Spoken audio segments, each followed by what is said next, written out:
are you friends? Welcome to our YouTube channel English Learning with Rohit. Friends, today's topic is very important. It is said that there is no exam without this topic, and the topic is called direct and indirect speech. दोस्तों, ये एक ऐसा topic है जिसको समझने में आपको थोड़ा सा टाइम ज़रूर लगेगा, लेकिन अगर आप इसको समझ गए, if you are able to understand what is called direct or indirect speech, I can tell you with a guarantee that you will crack all the exams. चाहे आप किसी बोर्ड का एग्ज़ाम दे रहे हैं, स्कूल बोर्ड के student हैं, या कोई आप कॉम्पिटिटिव एग्ज़ाम के अंदर आप उसकी प्रिपरेशन में लगे हुए हैं, आपको डायरेक्ट एंड इनडायरेक्ट स्पीच का क्वेश्चन मिलना ही मिलना है. तो जो आज का टॉपिक है डायरेक्ट इनडायरेक्ट, हम उसके बारे में डिस्कस करेंगे. बट बिफोर स्टार्टिंग मैं आपसे पूछना चाहता हूँ, do you know what is the need of direct and indirect speech? ऐसी क्या ज़रूरत पड़ गई थी इंग्लिश ग्रामर में कि हमें डायरेक्ट और इनडायरेक्ट स्पीच की ज़रूरत पड़ गई? देखिए, मैं आपको बताता हूँ क्या प्रॉब्लम है. देखिए, कभी कभी क्या होता है, हम एक चीज़ में आपको एक सेंटेंस से स्टार्ट करता हूँ. I will just give you a sentence and then you will see where is the problem and why do we need direct और इनडायरेक्ट स्पीच. सी, सपोज कीजिए अगर मैंने ये लाइन किसी को बोली, Rohit said to me, Rohit said to me, my English is weak. इसी तरह के आपको क्वेश्चन मिलते हैं एग्जाम में. हाँ, देखिए क्या है, रोहित सेड टू मी. यहां देखिएगा, said to, it means this sentence was or has been spoken by another person. और जो ये शब्द बोले गए हैं किसी इंसान के, आप किसी दूसरे इंसान को ये शब्द बता रहे हो. समझ रहे हैं? ये शब्द जो है my English is weak, the sentence was spoken by a person and the sentence now is being narrated by that person जिसको ये बोला गया. अब वो किसी तीसरे इंसान को बता रहा है. समझ में आ रहा है? तो इट मीन्स यहां पे क्या कर रहे हैं, ये नरेशन हो रही है. ये डायरेक्ट और इनडायरेक्ट स्पीच का एग्जांपल हमारे पास है. यहां पे क्या होता है डायरेक्ट और इनडायरेक्ट स्पीच में, अगर मैं आपको इंग्लिश में बोलूं, कहा जाता है कि we have two ways to narrate someone's word. एक होता है डायरेक्ट स्पीच और एक होता है इनडायरेक्ट स्पीच. किसी ने कोई शब्द बोले, आपने उस शब्दों को बताया किसी को, आपने वो शब्द किसी तीसरे को इंसान को बताए. तो जब आप वो बता रहे हैं, तो अगर आप उसको एज इट इज लिखेंगे तो there will be a confusion. छोटा सा एक कंफ्यूजन होगा. सपोज कीजिएगा ये मैं हूं, मैंने आपको ये बोला कि मेरी इंग्लिश वीक है. समझिएगा, इससे पहले इस एग्जांपल समझिए, मैं आपको बताता हूं फिर क्या होता है. रोहित ने मुझे कहा, मतलब मैंने आपको बोला, और अब आप किसी और तीसरे को बता रहे हो कि मैंने आपको क्या बोला. आपने कहा Rohit said to me my English is weak. ठीक है, नाउ सी व्हाट हैपेंस. ये क्या है, ये डायरेक्ट स्पीच है. It means the words were spoken by Rohit. Now you are, the words were spoken by Rohit, but now you are narrating the words spoken by Rohit. You are telling the words. क्या बोला उसने, और किसी तीसरे इंसान को बता रहे हो आप. अब तीसरे इंसान को अगर आप एज इट इज मेरे साथ, जैसे मैंने बोला, आप ऐसे बोल देंगे. ये तो मैंने बोला ना आपको, माई इंग्लिश इज वीक, रोहित ने बोला. अब रोहित के एज इट इज वर्ड को अगर आप किसी तीसरे इंसान को बताते हैं, तो उसमें प्रॉब्लम आ जाएगी. द पर्सन जिसको आप बता रहे हो वो कंफ्यूजन में आ जाएगा. He will become confused. क्यों? वो ये सोचेगा कि Rohit said to me my English is weak. Now the question is whether Rohit English is weak और जो बता रहा है उसकी इंग्लिश वीक है. मतलब आप बता रहे हो रोहित ने क्या बोला, रोहित की खुद की इंग्लिश वीक है, या रोहित ये कह रहा है कि आपकी मेरी इंग्लिश वीक है. तो यहां पे कंफ्यूजन क्रिएट हो गया. उस कंफ्यूजन को दूर करने के लिए हमको इंग्लिश ग्रामर ने दी, ये तो डायरेक्ट स्पीच थी, इंग्लिश ग्रामर ने दी हमें इनडायरेक्ट स्पीच, जिससे कि जो सेंटेंस मेकिंग है, भाषा को जो न्यून दोष है, भाषा की जो हमें जो भाषा की जो शुद्धिकरण चाहिए होता है, करेक्शन चाहिए होता है, उसको पूरा करने के लिए ये डायरेक्ट इनडायरेक्ट स्पीच हमें आनी चाहिए. And these things are asked in exams because in competitive exams they want each and everything. They assume that the person who is appearing for this exam, he knows from A to Z, and that's why things are given. समझ में आई आपको मेरी बात कि क्यों direct indirect की speech पढ़ी? The words of someone when narrated by a person to another person, we need direct indirect speech. और जब हम किसी चीज को नरेट करते हैं, किसी के बोले हुए शब्दों को जब हम किसी इंसान को बताते हैं, तो उस पर हमारे पास दो वेज होते हैं। We have two ways to speak of speech. पहला तो हो गया डायरेक्ट स्पीच, आपने उसके बोले हुए शब्दों को एज इट इज बता दिया। लेकिन मैंने आपको बताया जब आप किसी इंसान के बोले हुए शब्दों को एज इट इज बताएंगे तो कंफ्यूजन क्रिएट होगा। वो आपसे पूछेगा कि इंग्लिश आपकी वीक है या रोहित की। जैसे एक एग्जांपल देखिएगा, she said to me, comma, inverted comma, she said to me, ठीक है, आई एम नॉट गुड। ना फोकस हियर, शी जो एक लड़की है वो आपको बता रही है कि उसको किसी ने क्या बोला, ठीक है। मतलब क्या है, ये ऑलरेडी ही ये डायरेक्ट स्पीच है। डायरेक्ट स्पीच है, किसी के बोले शब्दों को कोई तीसरा इंसान बता रहा है, दूसरा इंसान तीसरे इंसान को बता रहा है। तो she said to me I am not good, तो ये क्या हो गया, ये होगी डायरेक्ट स्पीच। व्हाई? क्योंकि आपने किसी इंसान के बोले हुए शब्दों को एज इट इज आपने उसको बता दिया। लेकिन इसमें कंफ्यूजन क्रिएट हो रहा है। Why? She said to me I am not good. Now you will ask, there will be a question in your mind, who is not good, she herself or the person who was speaking?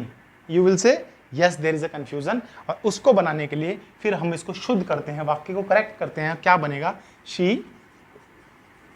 told me that, now see, I, she, ये मैं rules लगा रहा हूं, implement कर रहा हूं indirect speech के।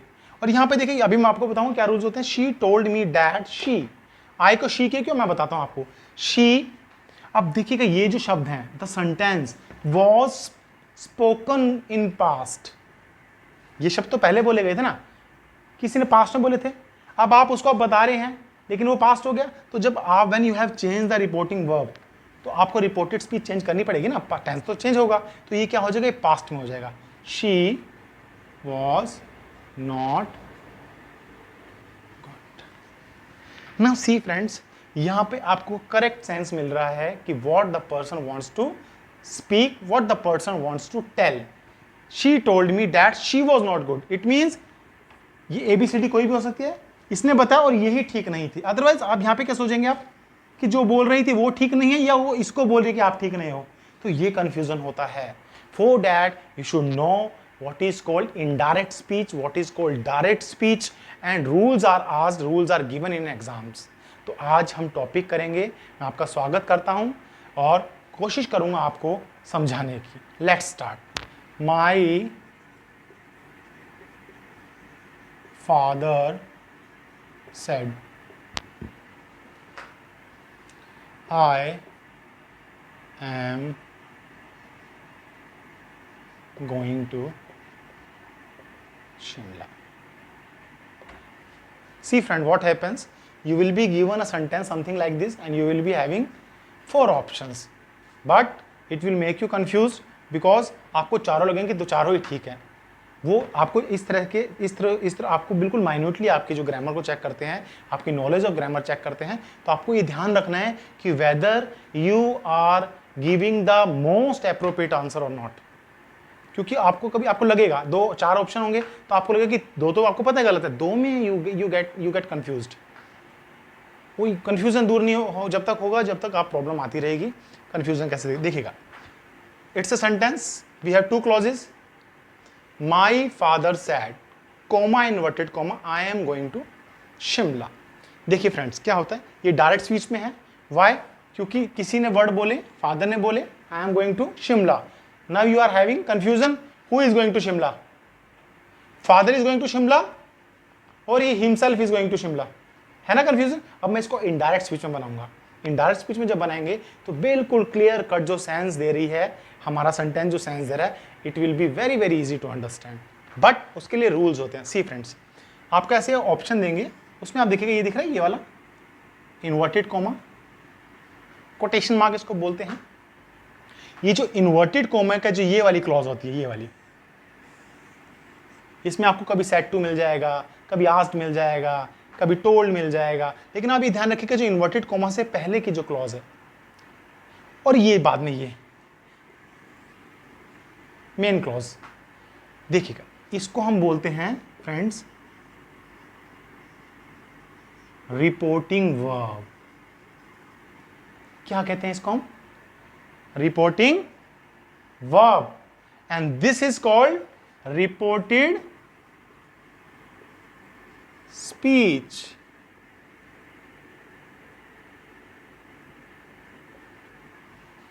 Reported, क्या रिपोर्ट की गई, कौन सी स्पीच रिपोर्ट की गई, क्या बोला जा रहा था, तो ये ध्यान रखिएगा। इसको बोलते हैं, this portion is called, this clause is called reporting verb. ये इन्वर्टेड की जो कोमा जो होती है इससे पहले की जो होती है, ये कभी कभी आपको इधर भी मिल जाएगी, आगे भी मिल जाएगी, and sometime it is not given, sometime it is not given, but आपको पता होना चाहिए कि ये क्या है, ये रिपोर्टेड स्पीच है, ये है रिपोर्टिंग वर्ब। अब देखिएगा नरेशन बनाने के अंदर आपको एक फॉर्मूला हमेशा याद रखना है, और वो फॉर्मूला है SON 1 2 3। SON 1 2 3।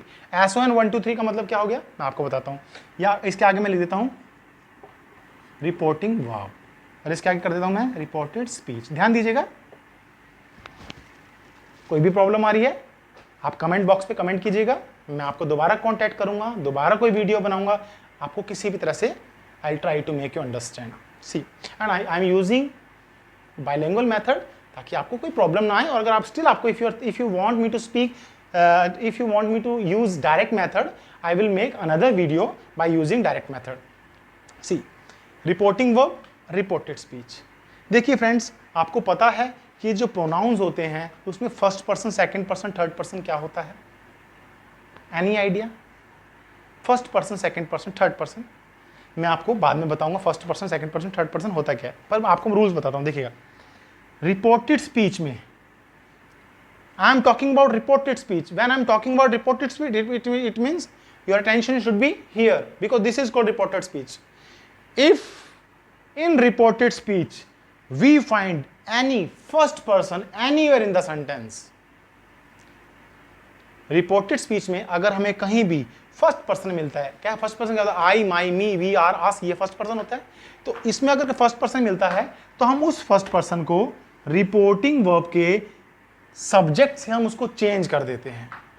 बहुत आसान है।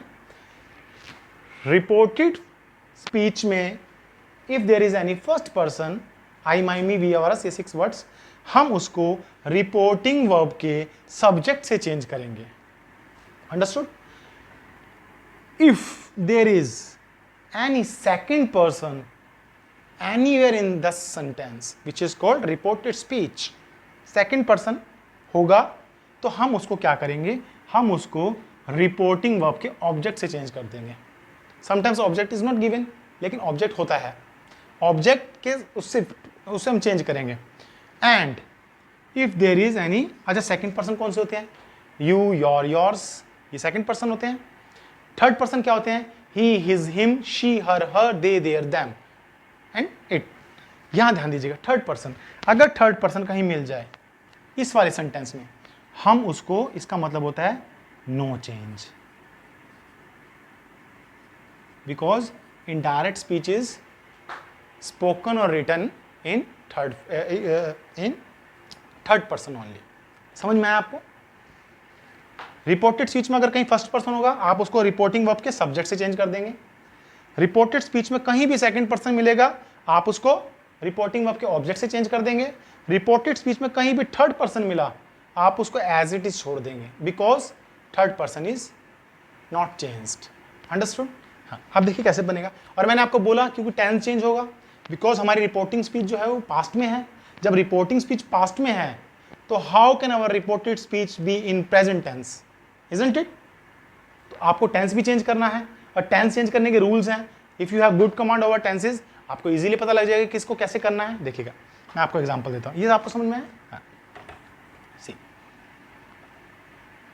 Now see what friends, what happens, reporting verb के अंदर एक रूल और होता है। In reporting verb if said is there, आपको एग्जांपल देता हूं, my father said to me. In this sentence, we have an object. In this sentence, there is no object, but in actual there is a subject which is hidden. लेकिन इसमें आपको object मिल रहा है। और एक बहुत आसान भाषा में बताऊं आपको, ये जो said है ना, इसमें जो हमारी वर्ब है, ये said कि अगर पीछे ऑब्जेक्ट हो, if there is any object, if there is any object which immediately follows verb, हम इस said को told कर देते हैं। My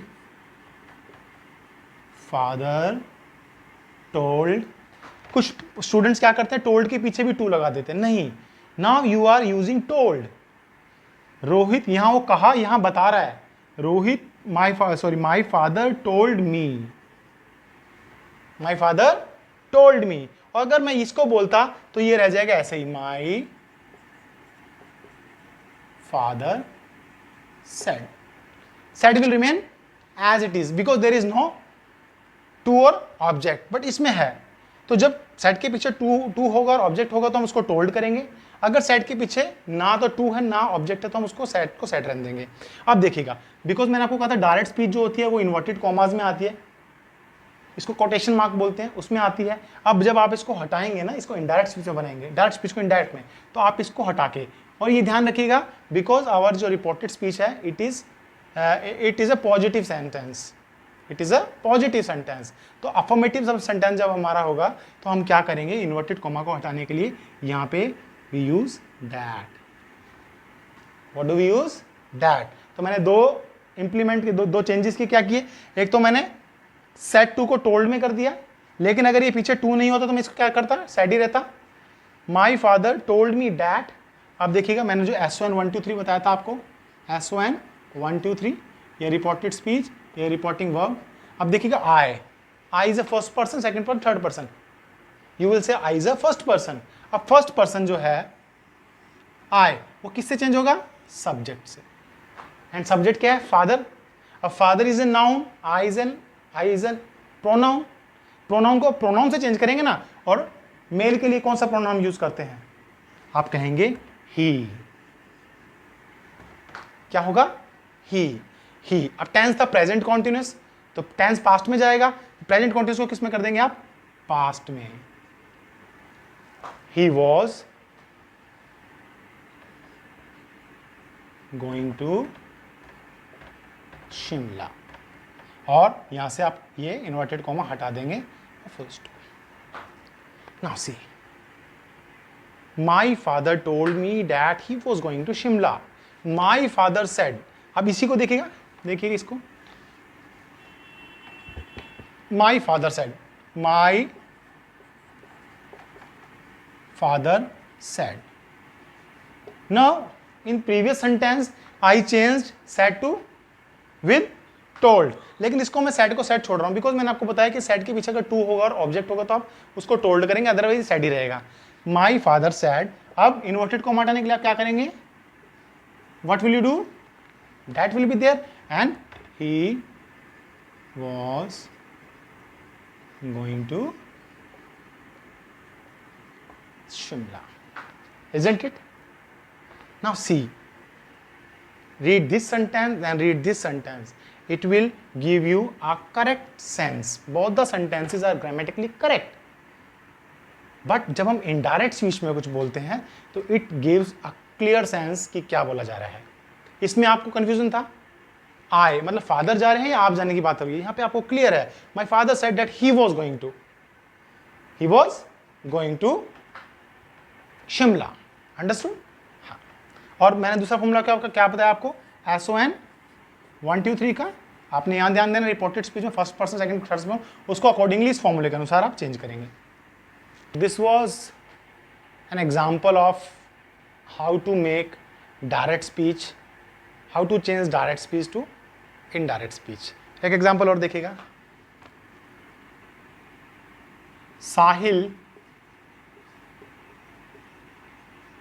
said to us. Modern time में एक कॉमा लगाते हैं, कभी कभी आपको 2 कॉमा भी मिल जाएंगे, बट ये थोड़ा सा ओल्ड फैशन है, ये अभी latest. Sahil said to us, ठीक है, I will not invite him. See, now I'll ask you, where is reporting verb? Is this reporting verb or this is reporting verb? You will say this is reporting verb. मैंने कहा था आपको जो कॉमे से पहले यहाँ जिसमें सेट टू वाली जो लाइन होती है उस रिपोर्टिंग वर्ब होती है, ये दिस इज रिपोर्टेड स्पीच. अब रिपोर्टिंग स्पीच में आप क्या करेंगे, एक आपको बताया था मैंने, साहिल सेट के पीछे टू है, तो आप क्या कर देंगे, you will just change it with told us. Assertive sentence है, पॉजिटिव सेंटेंस, आप क्या करेंगे इसको हटाने के लिए, डैट लगाएंगे ना, डैड, यस डैड. ठीक है, अब आप आ गए रिपोर्टेड स्पीच में. रिपोर्टेड स्पीच में सिर्फ आपने SON 1 2 3 का फॉर्मूला ध्यान रखना है. This is very very important. Many students gate confused here. They just forget what should be changed with what.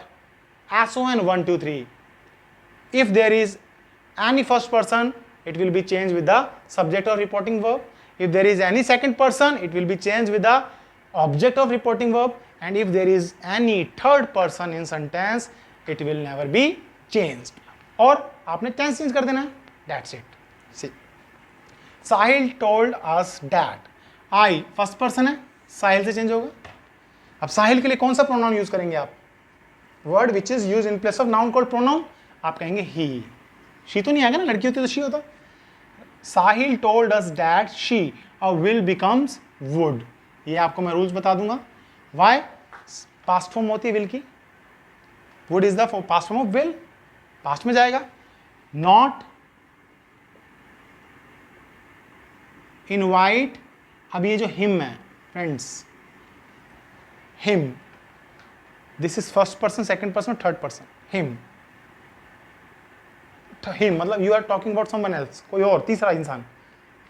Third person है ना, no change, as it is. Understood? See, Sahil said to me, I will not invite him. This is direct speech. The words were spoken as it is. Here Sahil told us that he would not invite him. As it is नहीं था, आपने उसमें changes कर दिए. अब उससे जो confusion create हो रहा था वो हमारा क्लियर है. that who would not invite. यहां लग रहा था कि साहिल शायद आपको कह रहा है कि आप उसको अपने बर्थडे पे मत बुलाइए या किसी और को. यहां पे आपको क्लियर है कि साहिल ने आपको बोला कि वो ही किसी और को अपने बर्थडे पे नहीं बुलाएगा. तो this is called direct and indirect speech. बहुत आसान तरीके से मैं बताने की कोशिश कर रहा हूं. Still if you have any problem you can give me any, you can message me, I will try to make you understand once again. तो ये क्या हो गया फ्रेंड्स, ये होता है नरेशंस, ये होता है डायरेक्ट स्पीच और indirect speech. When we narrate the words spoken by a person to another person. ठीक, these are the rules. Students mostly think. Now see friends, these are the rules how to make a tense which is in present and the tense will be changed with what. मैं आपको बता रहा था जैसे reported speech में if we find any simple present tense, simple present change हो जाएगा simple past से. It means simple present tense becomes simple past. Present continuous past continuous, present perfect past perfect, present perfect continuous, past perfect continuous. Simple past becomes past perfect. This is very important from examination point of view. Simple past tense होगा, आप उसको past perfect में बना देंगे. Past continuous past perfect continuous में चला जाएगा friends. Past continuous past perfect continuous में. Past perfect no change, कोई चेंज नहीं होगा. Past perfect continuous भी चेंज नहीं होगा. Will becomes would. These are very very important. यहाँ पूछता है, वो आपकी नॉलेज चेक करता है. Will becomes would, shall becomes should, can becomes could, may becomes might, here becomes there, thus becomes so. Sorry मैं ये भूल गया था. Thus becomes so. Today becomes that day, here becomes there. Today becomes the next day. Tomorrow becomes, today becomes that day. Today becomes that day, tomorrow becomes the next day, and yesterday becomes the previous day. थोड़ा सा आप याद करेंगे, आपको याद हो जाएगा। सी example देता हूं मैं आपको, देखिएगा। Understood? Now friends, there will be another rule of direct indirect speech. What is this? See, this sentence was of positive sentence, ये एक पॉजिटिव सेंटेंस था। अब इसको मैं जब इंटेरोगेटिव में बना दूंगा तो रूल्स थोड़े से चेंज हो जाते हैं। क्या चेंज हो जाता है वो देखिएगा। Suppose if I write this sentence like this, they said to me, यहां तक सेम है। अब इसको मैं इंटेरोगेटिव बना दूंगा, can we not come today? See friend, is there any difference?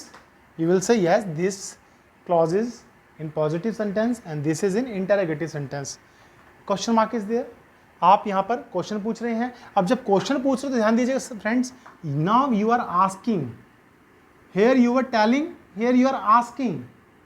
जब आस्किंग करें तो आप किसी को ये बताएंगे कि उसने मुझे बताया नहीं, उसने मुझसे पूछा। यहाँ पे आप कह रहे थे उसने मुझे कहा, तो आपने कहा he said to me, he told me, उसने मुझे बताया। यहाँ पे उसने आपको बताया नहीं, उसने आपसे पूछ रहा है वो, can we not come today? तो आप उसको क्या करेंगे फ्रेंड्स? सेम वही रूल्स रहेंगे। दे ना, जो सेड टू होता ना, ये पॉजिटिव में क्या था? टोल्ड किया था आपने, इसको आप कर देंगे friends asked,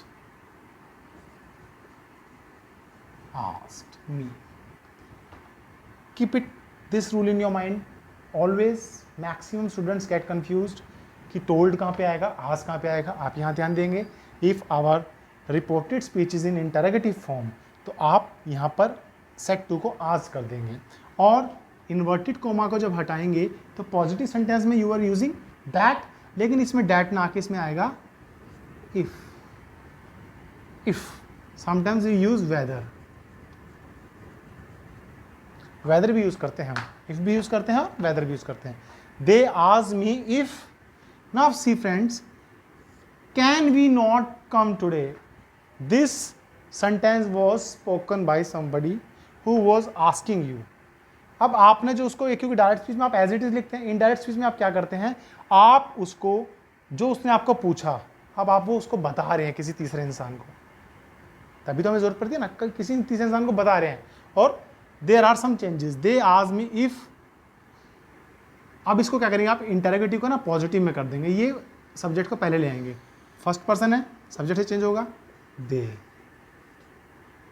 Isn't it? Can का क्या हो जाएगा, could not come that day. Question mark हट जाएगा, क्योंकि अभी आपने क्वेश्चन ना बता के आप उसको बता रहे हैं कि उसने आपसे पूछा क्या। तो ये ध्यान दीजिएगा। What I want to tell that if our reported speech is in positive sentence, we use told instead of said to, we use that instead of comma, inverted comma. But if our reported speech is in interrogative sentence, we do not use told, instead we use asked, and instead that we use if or whether, and the sentence becomes positive and there will be no question mark. Isn't it? ये हो गया। अब देखिए question में आपको एक इसमें एक और रूल है। देखिए कि मैं आपको बोलता हूँ, if I ask you did you eat, as this is a positive sentence or interrogative sentence? It's an interrogative sentence. Did you eat? What would be the correct Hindi? आपने क्या खाया? यही पूछ रहे हैं। It means you are not sure whether the person has taken his meal or not. You are asking, did you eat? If I ask like this, what did you eat? Are both sentences making same sense? दोनों में same meaning बन रहा है। Although both sentences are in interrogative form, लेकिन दोनों के sense अलग है। यहाँ पे आपको नहीं पता कि उसने खाया है कि नहीं, यहाँ पे आपको पता तो है खाया है, लेकिन आपको ये नहीं पता कि उसने खाया क्या है। It means there are certain sentences in which we use WH family. WH family. What, where, when, why, how. ये होते हैं ना which, WH family. जब WH family आ जाए किसी इंटरोगेटिव रिपोर्टेड स्पीच में तब रूल्स क्या होता है, इसी को मैं बना रहा हूँ आपको। देखिए कि ये मैंने आपको बताया था पॉजिटिव का, ये मैंने आपको बताया इंटरोगेटिव का, और ये बताऊंगा मैं आपको। इसी को अगर मैं चेंज करूं, दे said to me, comma inverted comma, why can we not come today? They said to me, why can we not come today? इसमें देखिएगा they said to me, can we not come today? यहां था they said to me, we can not come today। ये positive में था, ये भी interrogative में, ये भी इंटरोगेटिव में, लेकिन ये इंटरोगेटिव में विदाउट WH फैमिली है, इसमें WH फैमिली आई है। ये तो आपको पता लगे कि पॉजिटिव में हम डेट लगाते हैं, इसको हम टोल्ड करते हैं, बाकी रूल्स सबके सेम है। इसमें आप क्या करेंगे, जब WH फैमिली नहीं होगी, still the reported speech is interrogative form, आप करेंगे इसमें इफ। लेकिन जब आप WH फैमिली होती है और इंटरोगेटिव सेंटेंस होता है हमारे रिपोर्टेड स्पीच में, तो आप क्या करते हैं, ये तो आज ही रहने देंगे। They asked me, now there will be no that, no if and no whether। why आएगा ऐसे ही, and क्या था ये, फर्स्ट पर्सन सब्जेक्ट से चेंज होगा, why they could not come today का क्या हो जाएगा friends, the previous day, no। by doing practice easily you can remember that what is changed with what. I'll give you some more examples. See, Rita said to me, inverted comma, you have passed this class। आपको एक positive का मैंने sentence दिया, एक आपको मैं interrogative कर रहा हूं इसको। Rita said to me, comma inverted coma,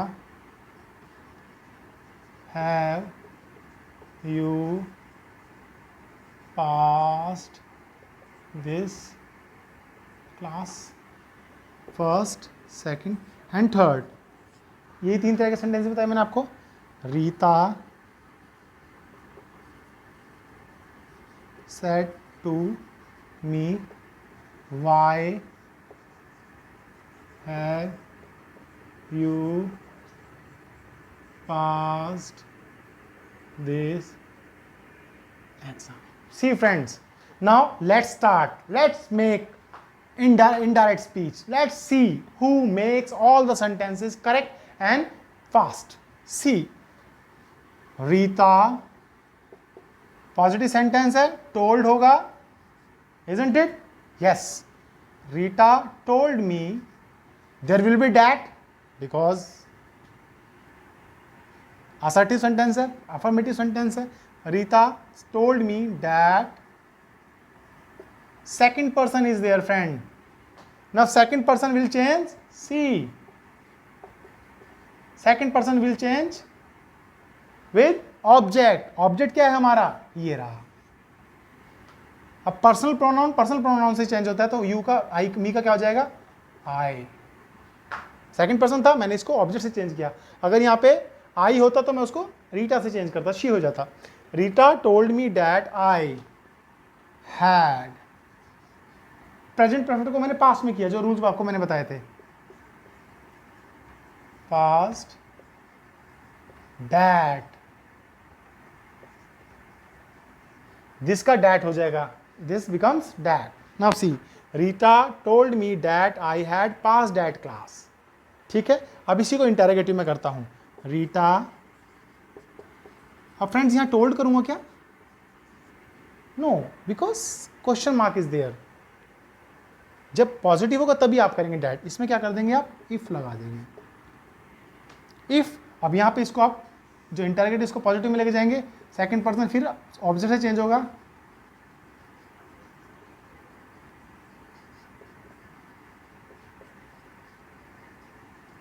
understood? C, now last,